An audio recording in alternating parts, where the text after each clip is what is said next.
All right, now for the 11th consecutive day, viewers, protests against the surge in wheat prices and the removal of subsidies have persisted in various cities across Pakistan-occupied Kashmir. And this is the breaking development we're getting in right now. The protests in PoK continues, and that is the latest update we are getting in right now. The protests breaking out, remember, in several parts of Pakistan, of course. If you see, Pakistan has been struggling with inflation, severe inflation. It has been struggling with its economy, with its even with its politics. There has been an economic and a political turmoil in Pakistan, and now you can see what's happening in Pakistan-occupied Kashmir in this winter. You can see in this chilling wind, cold.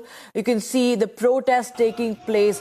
Pakistan-occupied Kashmir erupting in protest against the Pakistan government. That is, you can hear that sloganeering against the Pak government.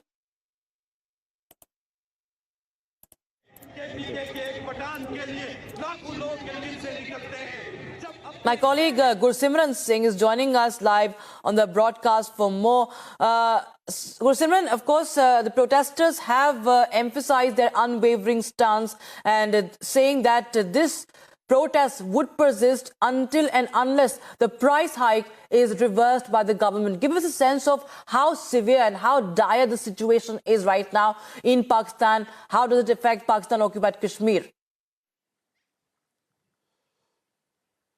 See, Rakshita, the protests that have started in the last days of 2023 are yet to end in 2024, and the pressure on the Pakistan-occupied Jammu and Kashmir provincial government is mounting with each passing day, with thousands of people from the Pakistan-occupied Jammu and Kashmir coming on the roads against the government and saying that the government needs to roll back the decision of the subsidy that they have decided to waive off. They said that there needs to be subsidy, and also the wheat prices that are going on a upper rank day by day, and it is also expected that in days to come there will be another price hike in the prices of the wheat. That is what has concerned the common citizens of the Pakistan occupied Jammu and Kashmir, and they are on the roads in the Skardu, in the Yasin and in the other areas of the province. Important to mention that the people are not only saying this, that they want the price to come down, but they are also saying that the leaders of the country need to cut down their luxuries, because it is the people who are paying the brunt of the luxuries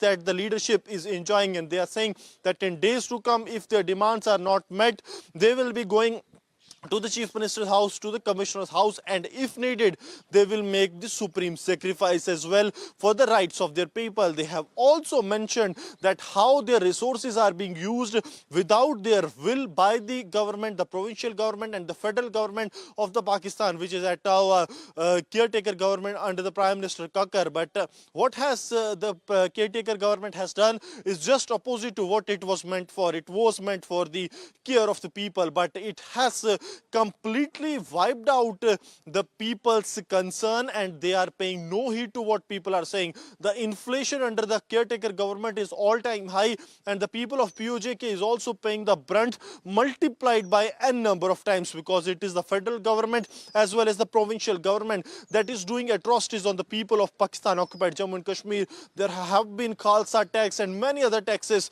that are being imposed on the people of POJK, but now under the chilling weather conditions, the people have gathered on the roads of the Pakistan-occupied Jammu and Kashmir, giving a stern warning to the provincial government that their demands should be met. Otherwise, this protest that started in the last days of 2023 will go on like this and further intensified with more heat. Rakshita.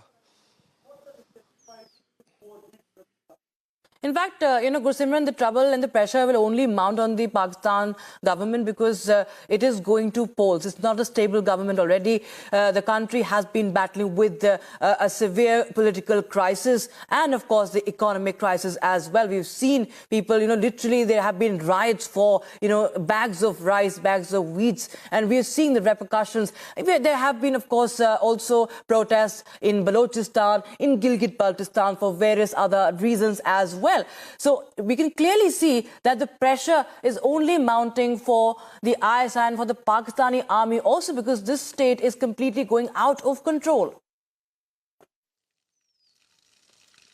Yes, you have rightly mentioned, Akshita. It is not only the political government in the Pakistan that is the key decision maker, but also the ISI and also the military leadership of the Pakistan is the one which actually takes the call when it comes to the establishment of the polling of the elected government by holding the elections. We have seen that how the leadership, the political and the military leadership, they were not very keen to hold the election, and that's why the Senate passes the resolution calling for a delay in the elections that are set to take place. So now if we keep things in mind, it is very much clear that the pressure by the locals protests that are taking place in the Pakistan occupied Jammu and Kashmir is mounting on every establishment of the Pakistan, but it has to be seen that whether they will succumb to the mounting pressure or, like always, they will commit atrocities on the people of Pakistan occupied Jammu and Kashmir to keep them at a silent pace. It has to be seen, Rakshita, how things actually pan out. Right. Right. All right. Thank you so much, Gursimran, for joining us with those details on that developing story. So there's been there's been a lot of, viewers, huge scale protests that has been breaking out in several parts of Pakistan. And now you can see what's happening in Pakistan occupied Kashmir as well. The rise in wheat prices has invited, a lot of more than a week-long protests. And you can see that sloganeering going on in this chilling weather also. And they refuse to budge. The protesters say that they will continue with the sit-in protest until unless the government reverses the price hike as far as wheat.